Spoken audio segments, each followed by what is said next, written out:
திருச்சியில் ரயில்வே துறை சார்பில் மேற்கொள்ள வேண்டிய பணிகள் தொடர்பாக மதுரையில் ரயில்வே கோட்ட மேலாளரை சந்தித்து மனு அளித்த பின்னர் திருச்சி நாடாளுமன்ற உறுப்பினர் துரை வைகோ செய்தியாளர்களை சந்தித்தார்.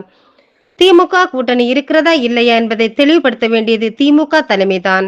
இடதுசாரி இயக்கங்களின் செயலாளர்கள் திமுக கூட்டணி இல்லை என தெரிவித்துள்ள கருத்துக்கு நான் பதில் சொல்ல முடியாது. எங்களுடைய முடிவை நாங்கள் மதிமுக பொதுக்குழுவில் முடிவெடுப்போம். விஜயின் வருகையால் இரண்டு திராவிட கட்சிகளுக்கும் சிறிய பாதிப்பு இருக்கும் எனத்தான் நினைத்தோம். ஆனால் மக்களிடம் மௌன புரட்சி நடந்துள்ளது. திமுக உள்ளிட்ட அனைத்து கட்சிகளும் தங்களுடைய தோல்விக்கு காரணம் என்ன என்பது பற்றி தங்களை சுய பரிசோதனை செய்து கொள்ள வேண்டும். மக்களை முட்டாள் என சொல்லி புறந்தள்ளாமல் உரிய ஆய்வை செய்ய வேண்டும். விஜயின் முகத்துக்காக கிடைத்த வெற்றிதான் இது. கடந்த 5 ஆண்டுகளில் சிறப்பாக பணியாற்றிய மதிமுக உறுப்பினர் உள்ளிட்டோரும் தோற்றுள்ளனர். 1967 நடந்ததைப் போலவே இப்போது இரு திராவிட கட்சிகளின் ஊழல் முறைகேடுக்கு எதிராக இந்த தேர்தலில் மக்கள் புரட்சி செய்துள்ளார்கள். உதயசூரியன் சின்னத்தில் போட்டியிட்டது துரதிர்ஷ்டம் என நான் சொன்னதை வைத்து ஃபேக் நேரட்டிவ் செய்யப்படுகிறது. அடிப்படை ஜனநாயகத்தின்படி கூட்டணி கட்சிகள் தங்களின் சொந்த சின்னத்தில் போட்டியிட அனுமதிக்க வேண்டும் என்ற அடிப்படையில் தான் சொன்னேன்.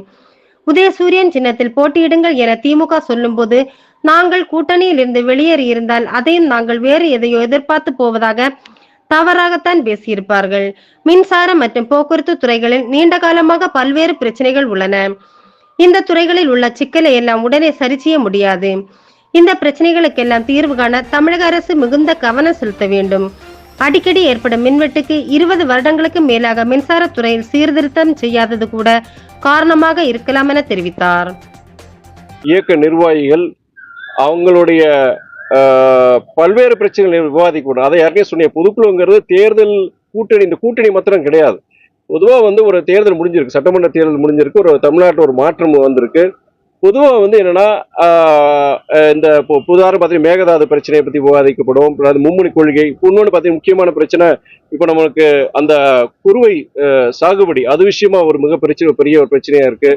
இது போன்ற பல விஷயங்கள் பொறுத்தவரைக்கும் விவாதிக்கப்பட்டு நம்மளுடைய கட்சி மதிமுக பொறுத்தவரைக்கும் என்ன நிலைப்பாடு எடுக்கணுங்கிறதெல்லாம் இருக்கும். அதோட சேர்ந்து இப்போ என்னன்னா நம்ம ஒரு கூட்டணியில் இருக்கிறோம்.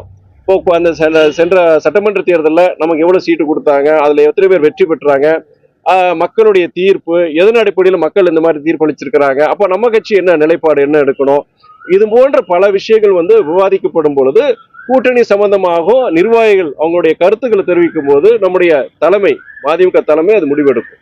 ஆனா அதுக்கு முன்னாடி பொறுத்த வரைக்கும் நான் ஒரு இயக்கத்துல நிர்வாகியை நான் நம்ம சொல்றதுக்கு ஒண்ணும் கிடையாது. கட்டப்படக்கூடாது, அது உச்சநீதிமன்றத்துடைய தீர்ப்புக்கு எதிரானது, காவேரி நீர் மேலாண்மை அவங்களுடைய அந்த இதுக்கும் எதிரானதுன்னு சொல்லிட்டு கண்டிப்பாக கடந்த காலங்கள் இது மாதிரி இது பண்ணக்கூடாது. ஆனா கர்நாடக அரசாங்கம் நாங்க கண்டிப்பா நாங்க கட்டுவோம்னு சொல்லியிருக்கிறாங்க. அதுக்குண்டான அந்த டிபிஆர் விரிவான திட்ட அறிக்கைக்கு உண்டான அதுவும் அது உச்சநீதிமன்றமே அது உத்தரவு கொடுத்துருச்சுன்னு சொன்னாங்க. உச்சநீதிமன்றம் அந்த விரிவான திட்ட அறிக்கைக்கு தான் ஒப்புதல் கொடுத்துருக்காங்களே தவிர நீங்க போய் அங்க மேகதாதுல அந்த அணை கட்டணங்கிறது அது ஒப்புதல் கொடுக்கல. ஆனா தவறான ஒரு சித்தரிப்புல அவங்க கண்டிப்பா ஆமா கண்டிப்பா. அதுக்கு என்னன்னா தமிழ்நாடு அரசு பொறுத்த வரைக்கும் நம்முடைய ஒன்றிய அரசுக்கு என்ன சொல்லியிருக்காங்கன்னா எக்காரத்து கொண்டும் அந்த டிபிஆர் தயார் செய்யறதுல டிபிஆர் தயாரி ஒரு ரிப்போர்ட் கொடுத்துருக்காங்க. அதுக்கு எந்த வித ஒப்புதலும் கொடுக்க கூடாதுன்னு சொல்லி தமிழ்நாடு அரசு ஒரு ரெப்ரசன்டேஷன் கொடுத்துருக்காங்க. யாருக்கு? ஒன்றிய அரசு கொடுத்துருக்காங்க. தமிழ்நாடு அரசு நீங்க கேட்டீங்க இல்லையா, நீங்க காங்கிரஸ் பத்தி ஒரு நிலைப்பாடு கேட்டீங்க. தமிழ்நாடு அரசு பொறுத்த வரைக்கும் நீங்க ஒரு கூட்டணி ஆட்சி. நீங்க சொல்ற மாதிரி நம்ம விடுதலை சிறுத்தைகள் இருக்கிறாங்க, நம்முடைய காங்கிரஸ் இருக்கிறாங்க, கம்யூனிஸ்ட் புதுவுடைமை இயக்கங்கள் வெளியில இருந்து ஆதரவு கொடுக்குறாங்க. ஆனா என்னதான் பல இயக்கங்கள் இருந்தாலுமே தமிழ்நாடு அரசு என்ன முடிவு எடுத்திருக்கு, அவங்க மேகதாது அணை கட்டப்படக்கூடாதுங்கிற அதுல தெளிவா இருக்கிறாங்க. அதுக்குள்ள அறிக்கையை கொடுத்திருக்காங்க. ஒன்றிய அரசுக்கு அதுக்குள்ள ரெப்ரசன்டேஷன் கொடுத்திருக்காங்க. வரைக்கும் நாங்க இல்லைன்னு அவங்க சொல்லி இருக்கிறாங்க. காங்கிரஸ் யாரையும் அறிவிச்சுட்டாங்க அவங்க. ஆனா கிட்டத்தட்ட அந்த கூட்டணியில திமுக தலைமையில கூட்டணியில கிட்டத்தட்ட 20க்கும் மேற்பட்ட இயக்கங்கள் இருந்தாங்க. ஆனா முக்கியமான இயக்கங்கள் கிட்டத்தட்ட முக்கியமான இயக்கங்கள் பல இயக்கங்கள் பொறுத்த வரைக்கும் கூட்டணி வெளியே போயிட்டாங்க. ஆனா கூட்டணியை பொறுத்த வரைக்கும் அது மொத்தமா அந்த கூட்டணி இல்லையங்கிறது அந்த கூட்டணி தலைமை தான் சொல்லணும். நாங்க எங்களை பொறுத்த வரைக்கும் பார்ட்டியோடைய தலைமை, கட்சியோட தலைமை, நாங்க இந்த கூட்டணி நாங்க இருக்கிறோம் இல்ல வெளியே போறோங்கிறது அறிவிப்பு யாருக்கிட்ட இருந்து வர்றோம் நான் சொல்ல முடியாது இல்லையா. நான் எப்படி சொல்ல முடியும், நிர்வாகி எப்படி சொல்ல முடியும்? எங்களுடைய இயக்க தலைவர் பொதுச் செயலாளர் தலைவர் வைகோ அவர் தான் அந்த அறிவிப்பு கொடுக்க முடியும். அதுவுமே அவர் வந்து தன்னிச்சை அதை சொல்ல முடியாது.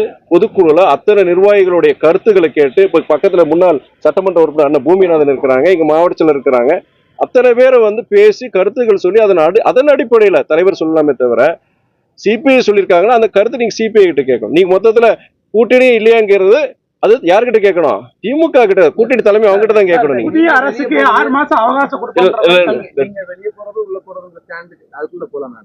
திமுக கூட்டணி ஒண்ணு இல்லைன்னு சொல்லும் போது அது சரியா தப்பான்னு கேட்கிறேன். யார் சொல்றது? அது நீங்க அண்ணன் கிட்ட தான் கேட்கணும். வீரபாண்டி அண்ணனை பொறுத்த வரைக்கும் நான் மதிக்கின்ற ஒரு புது உடைமை இயக்க தலைவர், ரொம்ப ஒரு கண்ணியமானவர். அந்த கருத்து வந்து அவர்கிட்ட தான் நீங்க கேட்கணும். அவங்க இயக்கம் வெளியே போயிருக்கு, அது சொல்லியிருக்காரு. கூட்டணி இல்லைங்கிறது 2 பேரும் சொல்லியிருக்காங்க. நீங்க சிபிஎம் உடைய தலைவர் அண்ணன் சண்முகன் அவரும் அதான் சொல்லியிருக்கிறாரு, இவரும் சொல்லியிருக்கிறாரு. ஆனா எப்படி நீங்க வேணா வெளியே போகலாம், கூட்டணியே இல்லைங்கிறது எப்படி நீங்க சொல்லலாங்கிற உங்களுடைய கேள்வி. இதுக்கு உண்டான பதில் அந்த 2 அண்ணன் கிட்ட தான் கேட்கணும். நீங்க என்கிட்ட கேட்க கூடாது. புதிய அரசுக்கு 6 மாசம் அவகாசம் கொடுப்போம்ன்ற மாதிரி டென்ஷன், நோ டென்ஷன். புதிய அரசுக்கு 6 மாசம் அவகாசம் கொடுப்போம்னு சொல்லி முன்னாள் முதல்வர் ஸ்டாலின் சொல்லியிருந்தாங்க. ஆனா இப்ப மின்வெட்டு இந்த விவகாரத்துல எல்லாம் திமுக தான் பின்னர் இருந்து போராட்டங்களை தூண்டுறாங்க அப்படின்ற மாதிரி சொல்லி ஆளும் அமைச்சர்கள் சொல்றாங்க. அதை நீங்க எப்படி சார் பாக்குறீங்க? 2 விஷயமா பாக்குறேன். என்னன்னா வந்து ஒண்ணு வந்து இந்த மின்சார தட்டுப்பாடு அங்கங்க வந்து இந்த பவர் கட்ல நடந்துட்டு இருக்கு, நம்ம மறுக்கிறது கிடையாது.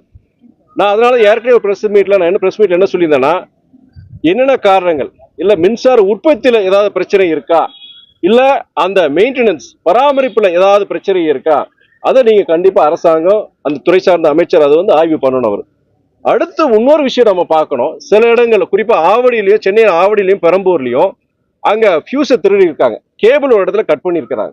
இது போன்ற விஷயம் நடக்கும் போதோ இதுல ஏதாவது அங்கங்க ஏற்கனவே இருக்கிற பிரச்சனைய இனியும் பூதாகரமாக்குறதுக்கு சில சக்திகள் ஏதாவது முயற்சிக்கிறாங்கிறது அதையும் நம்ம கண்டிப்பா பார்க்கணும், மறுக்க முடியாது அது.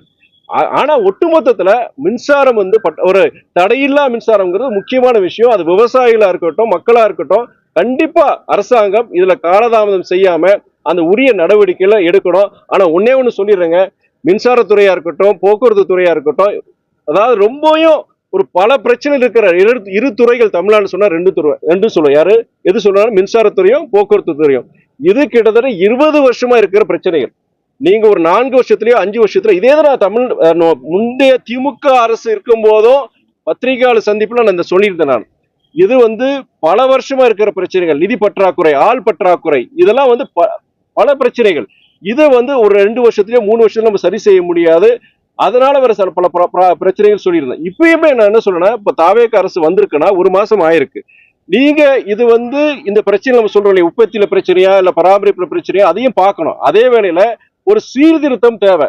ஒரு என்ன நம்முடைய மின்சாரத்துறை அமைச்சர் என்ன சொல்லியிருந்தாங்கன்னா, கடந்த 20 வருடங்களாக அந்த டிரான்ஸ்ஃபார்மர்ஸ் பொறுத்த வரைக்கும் மாத்தாம இருந்திருக்கிறாங்க. உங்க போன ஆட்சியில கிட்டத்தட்ட பல நூற்றுக்கணக்கான டிரான்ஸ்ஃபார்மர்ஸ் ஆர்டர் பண்ணிருக்காங்க. பட் செயல்பாட்டுக்கு இனி அது வரல. கிட்டத்தட்ட 20 வருஷமா டிரான்ஸ்ஃபார்மர்ஸா இருக்கட்டும், இல்ல நீங்க அந்த இன்ஃப்ராஸ்ட்ரக்சர் இருக்குல்ல, அதெல்லாம் மாத்தாம புதுப்பிக்காம எப்படி பிரச்சனை மாறும் உங்களுக்கு? இது கிட்டத்தட்ட ஒரு அரசுன்னு சொல்ல முடியாது. இதுக்கு முந்தைய பல அரசுகள் செஞ்ச தவறுகள், காலதாமதம், இதனால வர பிரச்சனையை நான் பார்க்கிறேன். கடந்த ஆட்சியில மின்